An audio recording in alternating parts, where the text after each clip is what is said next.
Hello everyone, welcome to break time classes. इस video में हम लेखपाल के एग्जाम के लिए कुछ क्वेश्चन सॉल्व करेंगे और ये ग्रामीण परिवेश के अंदर ये सभी क्वेश्चन आएंगे। कृषि से संबंधित है सारे क्वेश्चन और एग्जाम में ये पूछे जाते हैं अक्सर, तो यहाँ पे भी पूछे जा सकते हैं। तो चलिए शुरू करते हैं। फर्स्ट क्वेश्चन है, भारत में निम्नलिखित में से कौन सा उत्पाद है जिसका सामान्यतः निर्यात नहीं किया जाता, एक्सपोर्ट किस चीज़ को नहीं किया जाता है। तो यहाँ पे गेहूँ, चावल, चीनी और दाल दी है। इसमें से किसका एक्सपोर्ट नहीं होता? दालों का। हमारे यहाँ उत्पादन दालों का बहुत होता है, लेकिन खपत भी इतनी ज़्यादा है कि हम इतना कंज्यूम कर लेते हैं कि बाहर भेज ही नहीं पाते, बल्कि इसको आयात करना पड़ता है, यानी इंपोर्ट करना पड़ता है। तो यहाँ ऑप्शन होगा डी।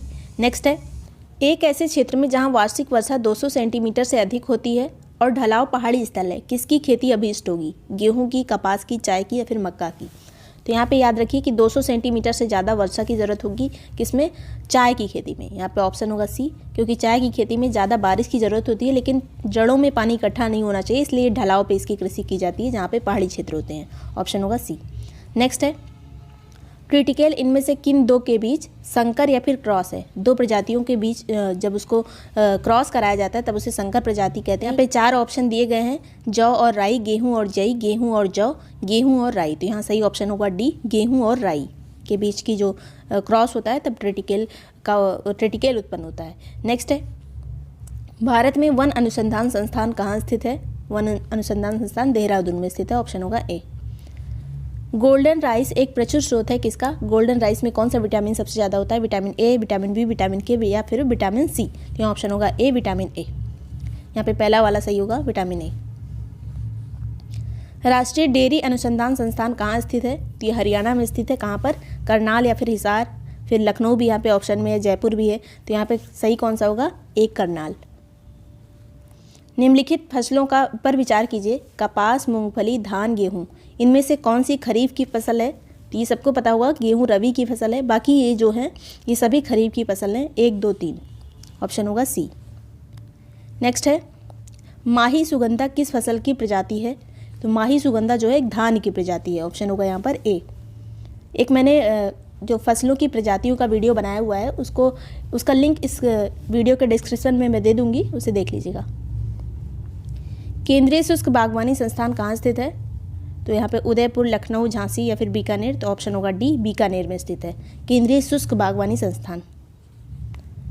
पशुओं विशेषता दुधारू गो के अनुपूरक भोजन के रूप में प्रयुक्त जैव उर्वरक कौन सा है? दुधारू पशुओं का जो जैव उर्वरक होता है अनुपूरक भोजन के रूप में कौन सा होता है?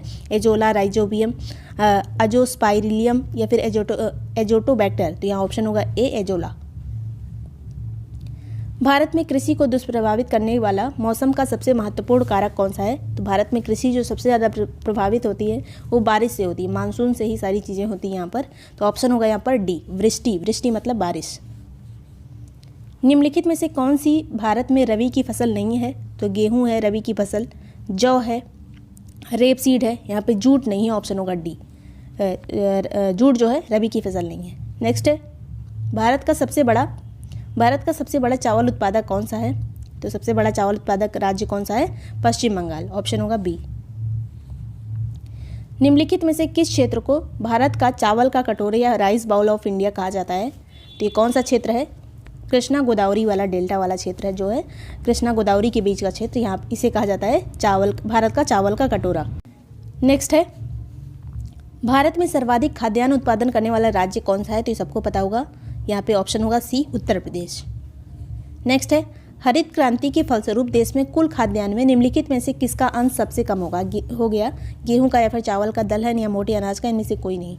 तो गेहूं का प्रतिशत बढ़ा था जब हरित क्रांति आई थी, गेहूं और चावल में सबसे ज़्यादा उत्पादन बढ़ा था। बाकी चीज़ों का एरिया भी कम हो गया था और उतना उत्पादन भी नहीं, ज़्यादा गौर भी नहीं किया गया। तो दलहन और मोटा अनाज यहाँ पे सही ऑप्शन होगा सी।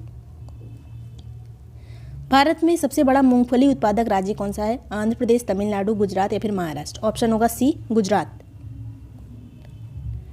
काजू का सबसे बड़ा उत्पादक राज्य कौन सा है? केरल, महाराष्ट्र, आंध्र प्रदेश या फिर तमिलनाडु। तो यहाँ सही ऑप्शन होगा महाराष्ट्र, ऑप्शन बी। नेक्स्ट है, सब्जी उत्पादन में भारत का विश्व में कौन सा स्थान है? तो सब्जी उत्पादन में प्रथम, द्वितीय, तृतीय कौन सा है? तो यहाँ पे द्वितीय स्थान है। ऑप्शन होगा बी। पहले स्थान पर चाइना है, दूसरे पर इंडिया।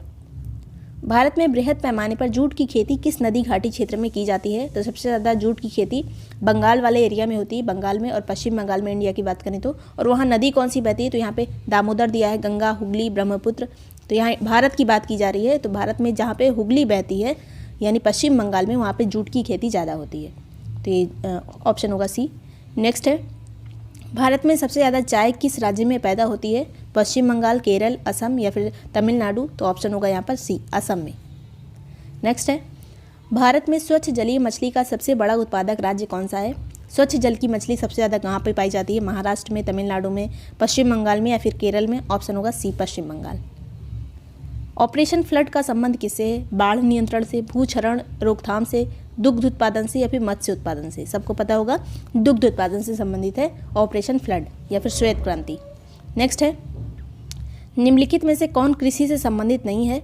हरित क्रांति, श्वेत क्रांति, कृष्ण क्रांति या फिर पीली क्रांति। तो यहाँ पे कृष्ण क्रांति जो है ये कृषि से संबंधित नहीं है, ये पेट्रोलियम से संबंधित है। नेक्स्ट है, गुलाबी क्रांति या पिंक रेवोल्यूशन किससे संबंधित है? टमाटर उत्पादन से, झींगा उत्पादन से, मांस उत्पादन से या फिर खाद्यान्न उत्पादन से। तो यहाँ सही ऑप्शन होगा बी, झींगा उत्पादन से। झींगा एक तरह की मछली होती है। नेक्स्ट है, गोल क्रांति का संबंध किससे है? टमाटर से, आलू से, अंडा से या फिर शलजम से। तो गोल क्रांति का संबंध आलू से है, ऑप्शन होगा बी। किस भारतीय राज्य को चाय का उत्पादक राज्य नहीं माना जाता है? तो वो वाला एरिया जहाँ पे ज़्यादा बारिश नहीं होती होगी और पहाड़ी क्षेत्र कम होंगे, वहाँ पे चाय का उत्पादन नहीं होगा। तो असम में होता है, केरल में भी होता है, पश्चिम बंगाल में भी होता है, दार्जिलिंग वाले एरिया में, छत्तीसगढ़ में नहीं होता है। ऑप्शन होगा यहाँ पर डी। नेक्स्ट, भारत में सबसे अधिक कॉफ़ी उत्पादन करने वाला राज्य कौन सा है? तमिलनाडु, केरल, महाराष्ट्र या फिर कर्नाटक। तो सबसे ज़्यादा कॉफ़ी का उत्पादन होता है कर्नाटक में। ऑप्शन होगा डी। गुजरात के विषय में निम्न में से कौन सा कथन सही नहीं है? पहला है, यह तंबाकू का सबसे बड़ा उत्पादक है। तो यही वाला गलत है, ये तंबाकू का सबसे बड़ा उत्पादक नहीं है, आंध्र प्रदेश है सबसे बड़ा उत्पादक तंबाकू का। या मूंगफली का सबसे बड़ा उत्पादक है, ये सही है। या नमक का सबसे बड़ा उत्पादक है, ये भी सही है। या दुग्ध उत्पादों का सबसे बड़ा उत्पादक है, ये भी सही है। यहाँ पे दुग्ध उत्पाद लिखा है, ध्यान रखिएगा, दूध नहीं लिखा है पूरा। जो दूध से बनने वाले जो सामान होते हैं उसका उत्पादन यहाँ पे ज़्यादा होता है। नेक्स्ट है, भारत में किस खाद्य फसल का उत्पादन सबसे अधिक होता है? मक्का का, चावल का, गेहूं का या फिर ज्वार का। तो यहाँ ऑप्शन होगा बी, चावल का उत्पादन सबसे ज़्यादा होता है। नेक्स्ट है, किस फसल के लिए पानी की अधिकता आवश्यक है लेकिन जमाव नहीं? तो हमने ये अभी पहले देखा था कि चाय की फसल में चाय जो है पानी बहुत ज़्यादा लेती है, लेकिन वहाँ पे पानी इकट्ठा नहीं होना चाहिए। तो ऑप्शन होगा यहाँ पर सी, चाय। निम्नलिखित में से कौन सा शहर अंगूरों की पैदावार के लिए प्रसिद्ध है? नासिक, नागपुर, सोलापुर या फिर उज्जैन। तो यहाँ ऑप्शन होगा ए, नासिक। निम्नलिखित में से कौन सी नकदी फसल महाराष्ट्र में पैदा नहीं होती है? गन्ना, तिलहन, कपास या फिर रबड़। तो महाराष्ट्र में कौन सी नहीं होती है? रबड़। रबड़ जो पैदा होती है वो केरल, कर्नाटक वाले एरिया में होती है, तमिलनाडु वाले एरिया में। असम में भी रबड़ की खेती होती है, लेकिन यहाँ पे महाराष्ट्र में नहीं होती है। गन्ना भी होता है महाराष्ट्र में, तिलहन की भी खेती होती है, कपास भी पाया जाता है। ऑप्शन होगा डी। नेक्स्ट है, निम्नलिखित में से कौन सा राज्य भारत के संपूर्ण रेशम उत्पादन का लगभग आधा भाग उत्पन्न करता है? तो किस एरिया में सबसे ज़्यादा रेशम पाया जाता है? सबसे ज़्यादा रेशम की पैदावार होती है कर्नाटक में। ऑप्शन होगा ए। फिर लास्ट क्वेश्चन है, सर्वाधिक तंबाकू उत्पादित करने वाले राज्य, 2 राज्य कौन से हैं? तो यहाँ पे पहला ऑप्शन है आंध्र प्रदेश और उत्तर प्रदेश, पश्चिम बंगाल और महाराष्ट्र, फिर है आंध्र प्रदेश और तमिलनाडु, फिर आंध्र प्रदेश और गुजरात। तो यहाँ ऑप्शन होगा डी, आंध्र प्रदेश और गुजरात जो है, इसमें आंध्र प्रदेश नंबर 1 पे है तंबाकू में, फिर गुजरात है दूसरे नंबर पे। तो ऑप्शन होगा डी। ये सभी क्वेश्चन इंपॉर्टेंट थे आने वाले लेखपाल के एग्जाम के लिए। 15 वीडियो हो चुके हैं उसमें, उसे देख लीजिएगा, बहुत ही इंपॉर्टेंट है, एकदम टू द पॉइंट है जो एग्जाम में पूछे जाते हैं लेखपाल के। Thank you so much for watching break time classes.